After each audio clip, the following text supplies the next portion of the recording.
Here's the big question. How is it that most entrepreneurs hustle and are always busy and struggle to take just one step forward only to fall two steps back? They're dedicated, determined, and driven, but only a few finally break through and win. This show uncovers those quantum leap patterns of highly successful people so you can simply model what they do and apply to your future success. That's the question, and the answers are right here. My name is Brigitte Höfele, and this is the Success Patterns Show. And you are in for a treat today. My name is Brigitte Höfele, the CEO of the Center of NLP and the founder of the Success Patterns Movement.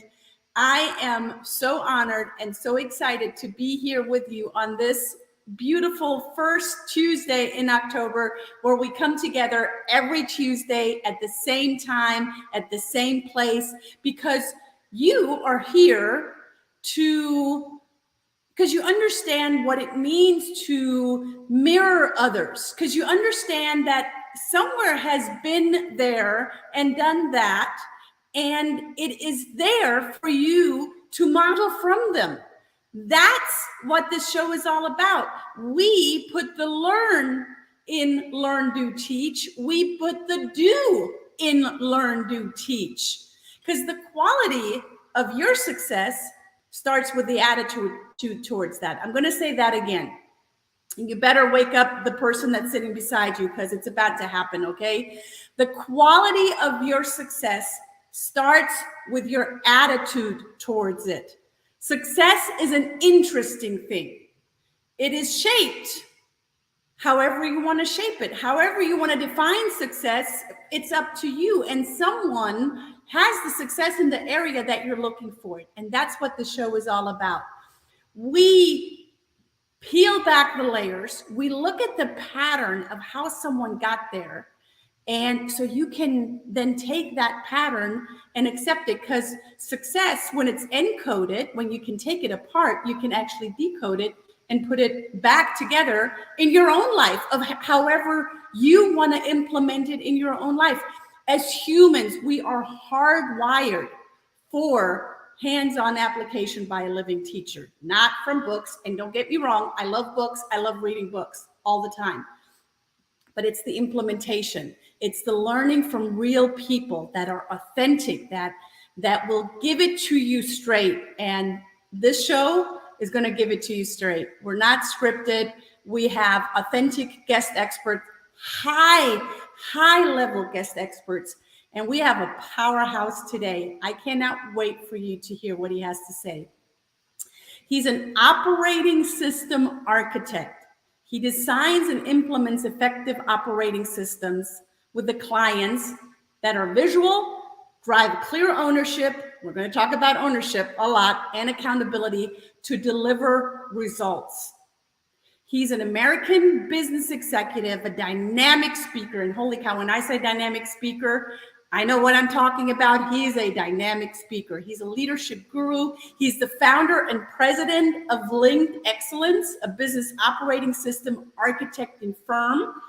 He has spent 30 years at the Goodyear Tire Rubber Co, serving as a director of North America operating and chief diversity and inclusion officer.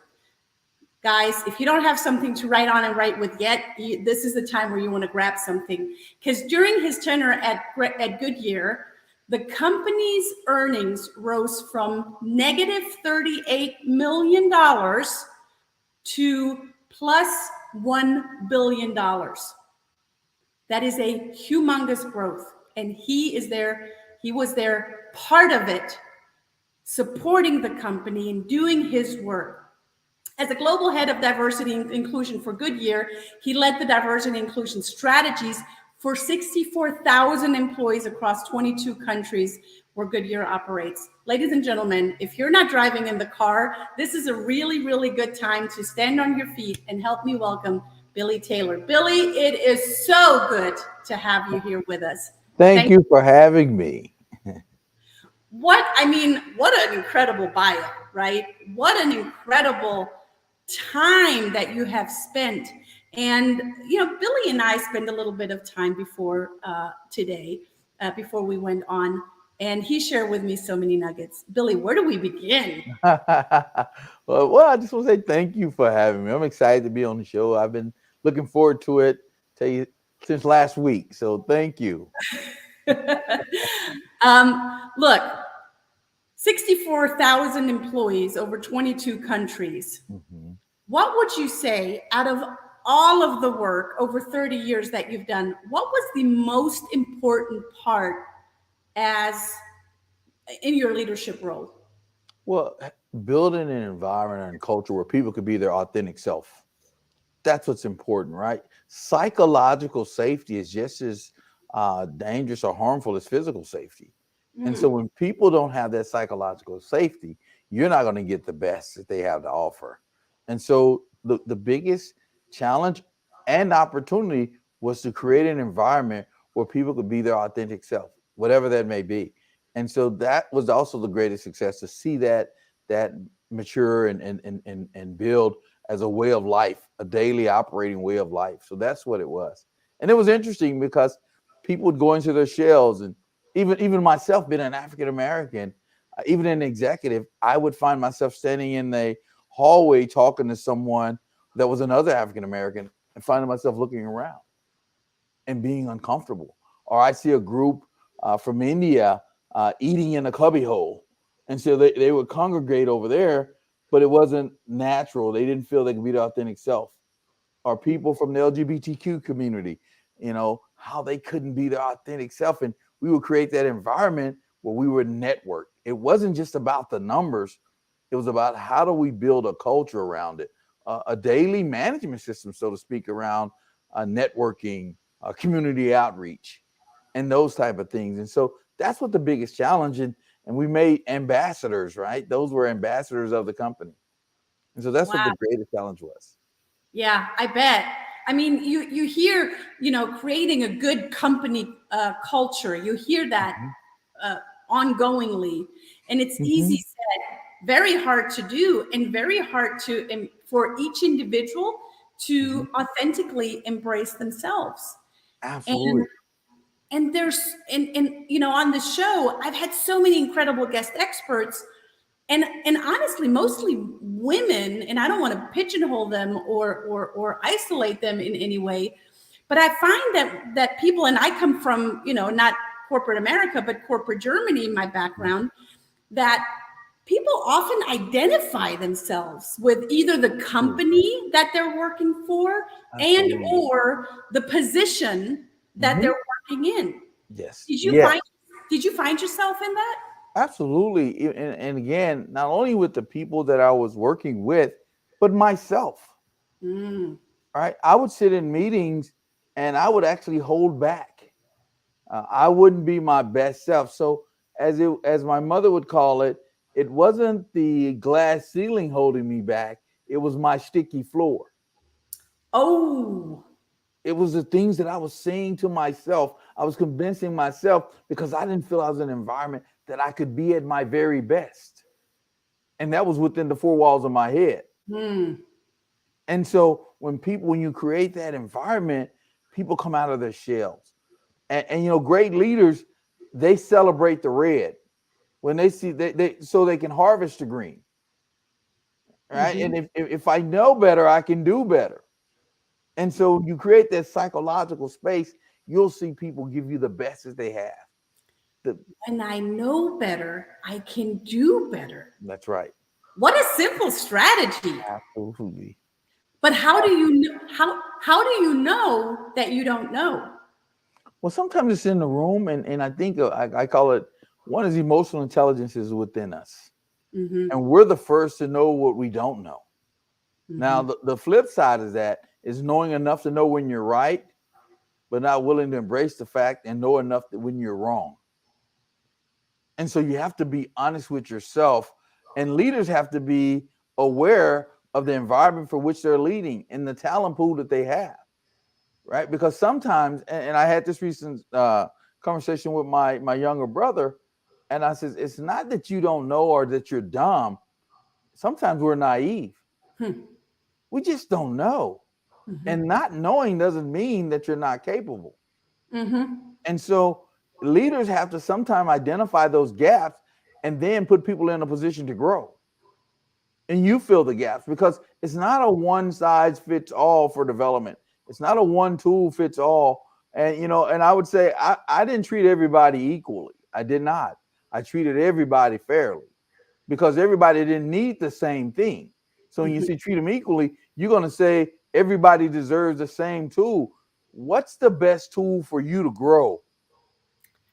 Great distinction. That is such a big distinction. And I think that's where, a good ground of company culture also comes in.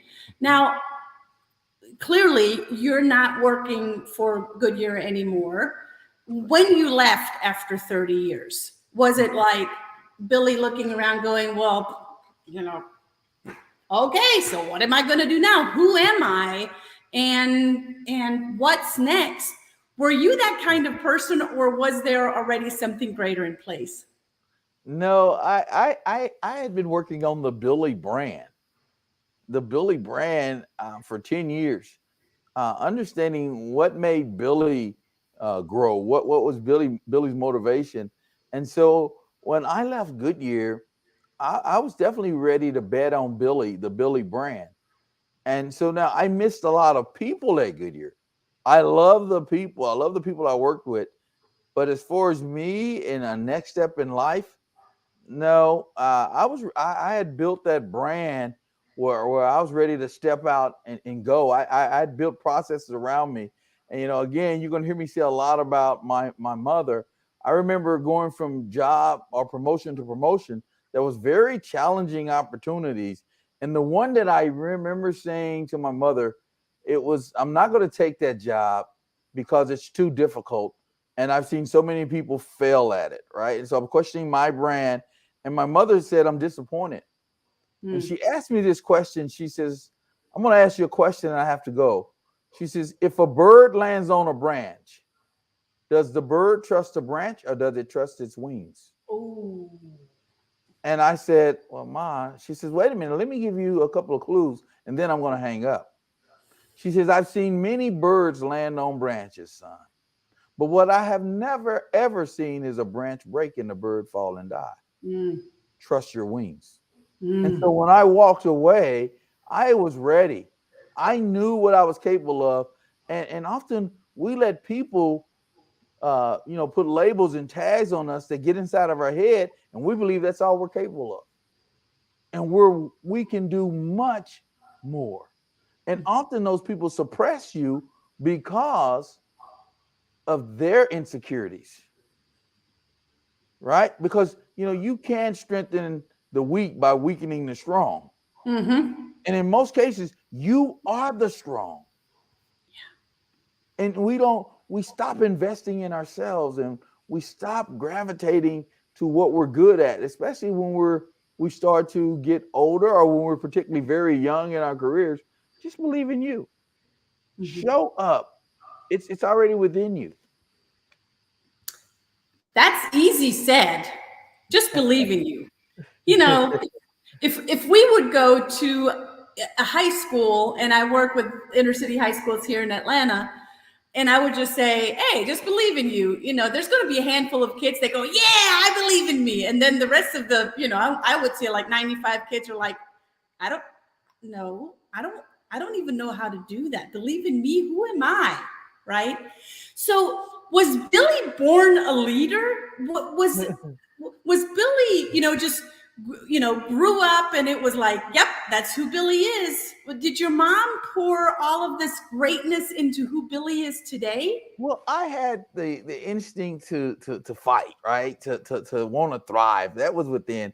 She actually helped me build on that, on what I had. And I started laughing because my son said that exact same thing to me. Oh, it's easier said, Dad, just believe. And I remember asking him and telling him, tomorrow morning, when you look in the mirror and get dressed, I want you to ask yourself this question. What would you do if you were not afraid? What would you attempt if you were not afraid? Don't answer me, son. I want you to answer that person in the mirror tomorrow. Mm-hmm. What would you, and it's amazing what happens when you do that. I've done it on multiple occasions. Still today, I'll walk into a situation and say, what would you do if you were not afraid? Mm-hmm. Now, I'm not talking legally, ethically, and morally. That's different. There's laws that govern that. I'd say I'd have that conversation. I'd ask for that job that I didn't think I'm capable for. Mm. I would do something different. I laugh when I met my wife, right? And everybody says she's out of your league, Billy.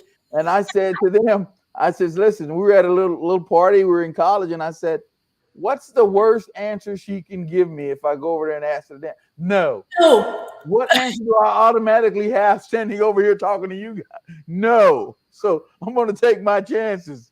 Only the difference between me and success is fear. So what would you do if you weren't afraid? Go ask. So you asked her, and she said? And she said no. But there's a happy ending to the story. Absolutely. Every day I saw her walking to class, and I would speak. Hi, how are you doing, Rachel? Hi, how are you doing? And one day I had my head down, and she says, hi, how are you doing, Billy? And I turned around, I looked, and I smiled. She says, do you have a minute? Can we have lunch? Wow. Right? So it may not happen right now. Careers and things may not happen right now. That doesn't mean you give up. That doesn't mean you stop. I want to tap into right what you just said, because there are too many people that are giving up after not even the first try. They often give up before they even try because they talk themselves out of the whatever the situation is. Yes. Speak to the not quitting. Mm-hmm. Yeah, and so, and I want to say this kind of in a different lingo. Sometimes the setback is part of the setup. Mm. A lot of my successes came after the fallback. I would get situations where I'd say, well, why didn't I get promoted? Why didn't I get that opportunity? And yet I'd go to another opportunity that was a development opportunity, and it filled a gap that I needed at the time. Mm-hmm. And so I didn't stop. I kept, because the easiest thing to do is quit. Mm-hmm. And so basically, what do you learn from those failures? What do you learn from those setbacks to prepare you to move forward? Now, what I do is I create what's called a brand book. Most people put together a resume. See, a resume is a promise of what you may or may not have done is dressed up. A brand book is proof with documentation of what you've actually did. So when I go into interviews or when I coach people, I walk into those meetings with a brand book, and I don't send it in with the resume. If I'm fortunate enough to get an interview on something, at that point, I deliver a brand book. I make it hard for them to say no to me. Okay. Now, for me, I have failed much more than I succeeded, but my failures were minimal. And the impact of my successes outweighed those failures. Although I had many, so I'll give you an example. Billy, you lost $1 million this month. You have high turnover, and I'm trying, and I did it wrong. I didn't communicate effectively. I didn't engage the right people. I didn't, and so those were calling the failures. And then when I realized that, listen, I failed at this, and this is, now I know what to do right. And then there's a big, huge opportunity at the end of that rainbow. And so failures is where you learn and you get that experience, that practical experience. Failures is a feedback, and it's an opportunity to learn. Absolutely. So Absolutely.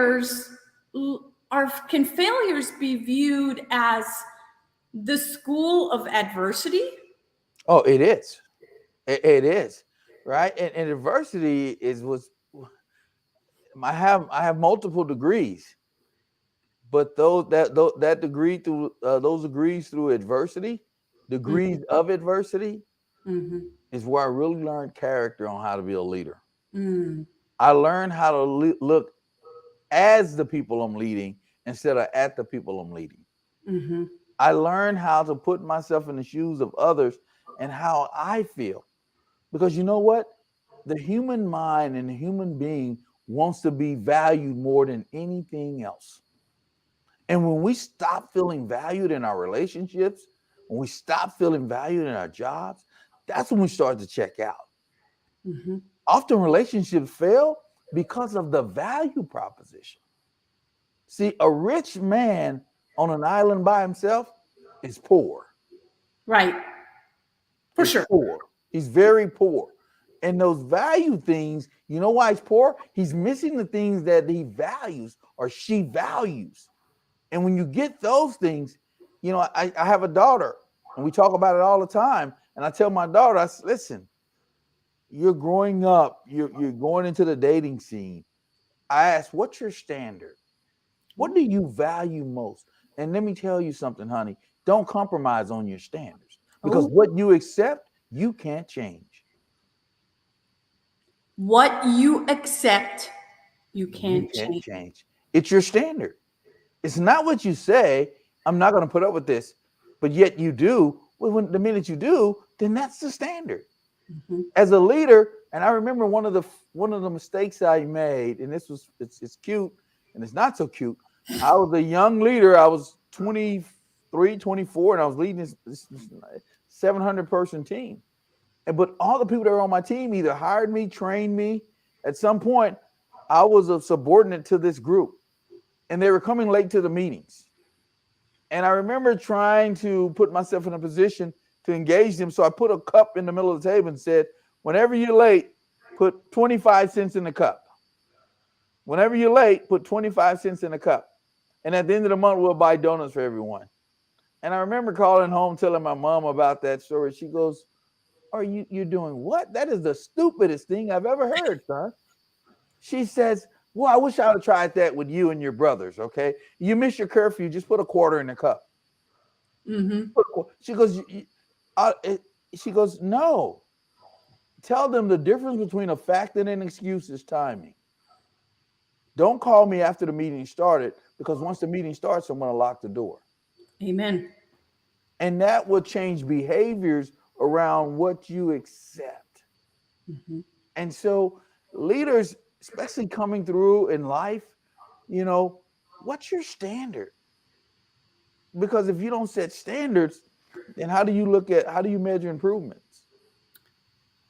And how do you measure improvements, Mhm. right? How do you set those standards? It's part of the culture, and it's part of you standing up, growing a pair, Absolutely. and enforcing the standard, Absolutely. right?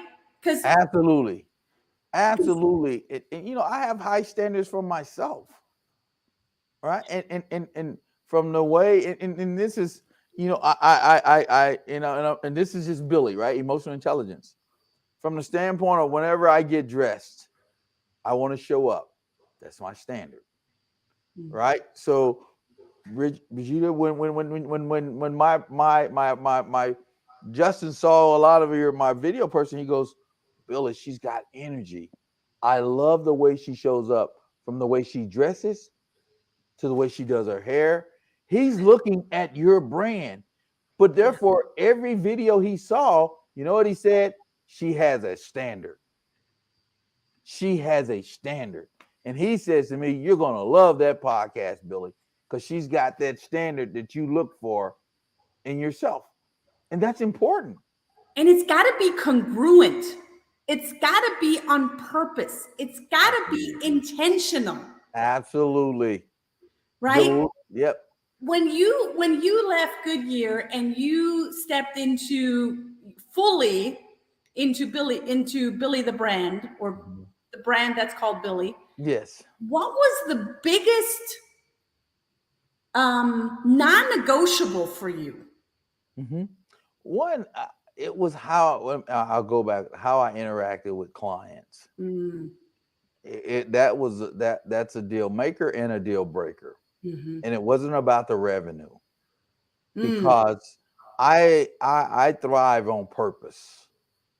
I have a purpose driven life. Our company has a process called purpose mapping instead of strategic road mapping. Now, they deliver the same thing at the end of the day, but we say, what's your purpose? Mhm. What is your purpose? And most of the people you hear companies talking about KPIs, key performance indicators. We talk about KPAs, key performance actions. Oh, Because you know what? If I want to lose weight and I stand on the scale, that's called a KPI. It's too late. But if I focus on the calories I ate, the steps I took, those are the things that cause you to lose weight. And so it starts with the purpose around losing weight. I want to be healthy.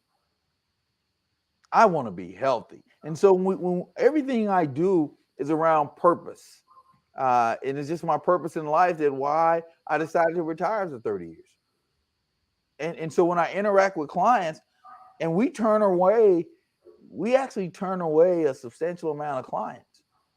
And we've made the choice to stay a boutique type firm because of purpose. We don't want to water down our brand, water down our purpose to chase a dollar. that's right. So we don't do that. Well, and that would be, again, incongruent. It wouldn't be Absolutely. what you said you're going to do and who you Absolutely. are and what you stand for.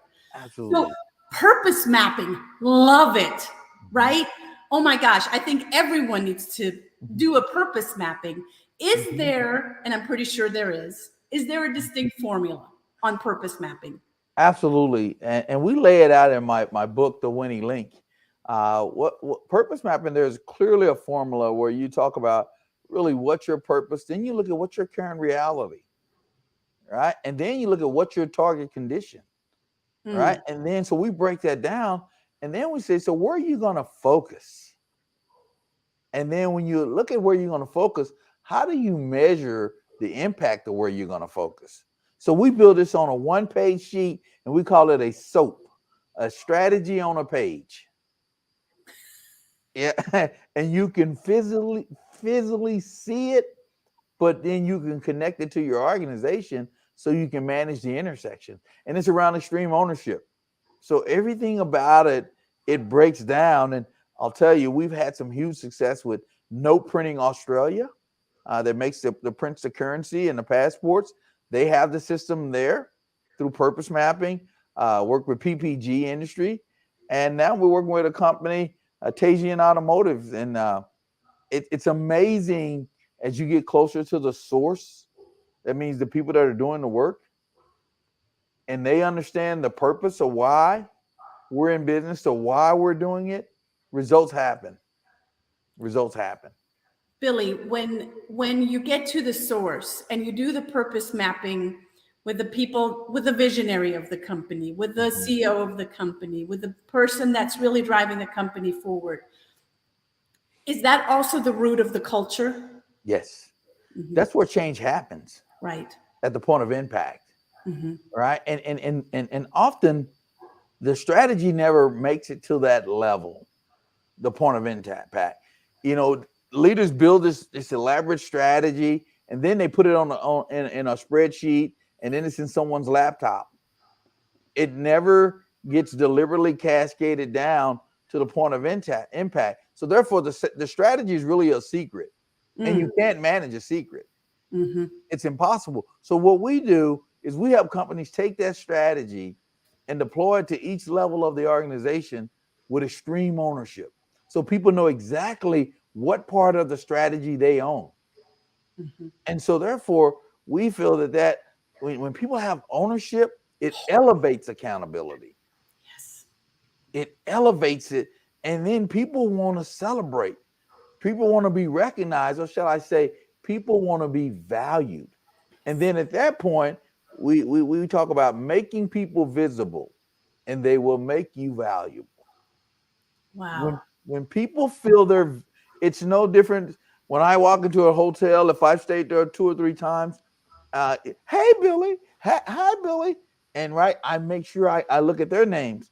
And it's interesting. There's a lady I didn't think, for whatever reason, she particularly cared for people. She was introverted, and I thought, wow, I got the mean lady today. That's what I thought. I got the mean lady today.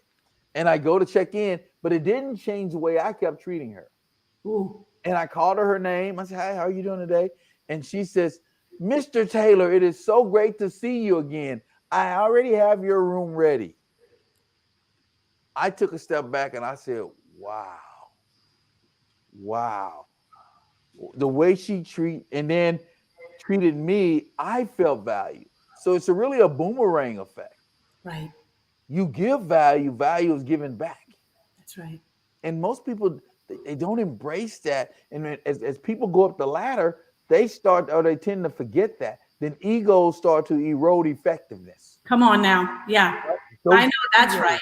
yes, those egos will start to shift, and people stop respecting people. People think it's all about them. That piece that you just spoke to is so important for everyone to hear, because no matter how much money a month you make, or what kind of car you drive, or what kind of title you own, Mhm. does not give you any validation of treating people differently. No, it does not. Because at the end of the day, you're human. We're all human. And some of us were blessed more than others, or were afforded opportunities, however you want to call it, more than others. And some of us had to go and earn it. And I used to tell people that were really close to me, we joke, right? And I'd say, hey, you were born on third base, but you think you hit a triple, right? Mm. And I had to get hit by a few pitches, Mhm. right? I had to go from first base and slide into second and scar my knee up. Mhm. I says, but you know what? Whenever I got through out, I knew how to get back around the bases through those hard knocks. And don't look down on me because you're standing on third base, because you've never went through that Mhm. adversity. And to those that are listening, I don't care who you are, because we all have someone above us. And so this is just not because of your title. Get out of that space in your head. And I'll tell you, one for me was when I was up for it. I got picked to lead a team. And I felt that it was like an affirmative action. I thought it was kind of that kind of situation, but I was actually put in the room to lead the team. And the team started having huge success. I was appointed the leader. And then the president came in and says, you know why I picked you to lead that team? I'm like, pick me to lead the team? He says, because, Billy, you can teach business. You can teach business financials and business acumen, but you can't teach adversity. You can't teach going through adversity. And you knew how to manage adversity where others would quit. And so what I mean by that, we all have a distinct talent within us. Find out what it is and use it to your best ability. Because at that point, we've all went through some type of adversity. And so adversity was my best teacher. And it wasn't, look, I respect Harvard. I just spoke at Duke last night. I respect all these other schools, but I also respect me. And I respect the education that I have. I expect what I bring to the table because I invest in me. Yes. See, investing in you is like banking. If you're not depositing anything in, how do you expect to withdraw anything out? That's right. Right? So it's about you having that self-confidence. And now listen, I doubt me just like you do. Every morning I wake up sometimes with self-doubt. And you know what? It only stays there for a few seconds, but it's there. It's How do you there. how do you overcome it? Well, I look in the mirror and I'm thinking, no, this too shall pass. Mhm. First, I tell myself that, and then I say, wait a minute. Self-doubt's going to show up every morning. Mhm. It is. It's going to. So if once I tell myself that it's going to come, I expect it. So I expect it, and I say, see, I blink my eye. That's all the sleep I lose over it Yep. because I got to move on. We have a choice. We have a choice to buy into the self-doubt or Absolutely. to buy out of the self-doubt. Absolutely. And I was once told when somebody said something bad to me, and I was walking and a name was called, and my mom said, I called her and I shared the situation with her, and she goes, Ann? And I says, well, what do you mean, Ann? She says, baby, it's not what they call you, it's what you answer to. Mm. because people are going to label and other people are going to say something to you. Even people closest to you are going to put labels and things to you. Mhm. It's not what they call you, it's what you answer to. And it speaks so much louder about them Absolutely. than about you. Absolutely. I cannot wait to get my fingers on your book. And you brought 4 books Yes. for our listeners. So the Yes. first 4 that are going to email Billy, or how do Yes. they get the book? Do they Yep. email you, Billy? They can email me at BillyTaylor@LinkedXL. I'll tell you what, let's do it through LinkedIn. Okay, let's do it through LinkedIn. And the first 4 I get, citing the show, and I'll keep it private. Therefore, I can email or mail the book directly to you, the winning link. And everything we talked about, a lot of those things are in the book. So the winning link, go ahead and connect with Billy on LinkedIn. On LinkedIn. So find Billy Taylor. I left it in here. Billy. Last name Taylor. Taylor. Winning link. It may be easier for you Billy. A lot of people call me Billy Ray. So Billy Ray Taylor. And if you Billy can't find on LinkedIn, put the Ray in there and it should pop up. It's not many Billy Rays out there.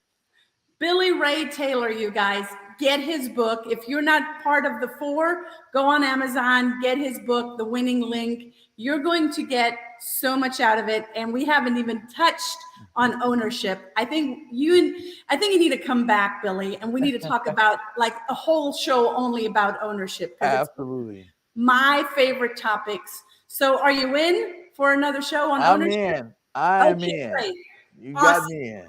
Guys, I'm going to have Billy back. We're going to talk about ownership. So make sure that you connect with Billy on LinkedIn. Pretty sure he's on all other social media. Billy Ray Taylor.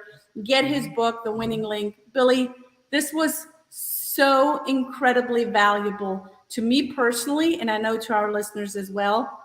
And I can't wait to have you back on the next show when we talk about ownership.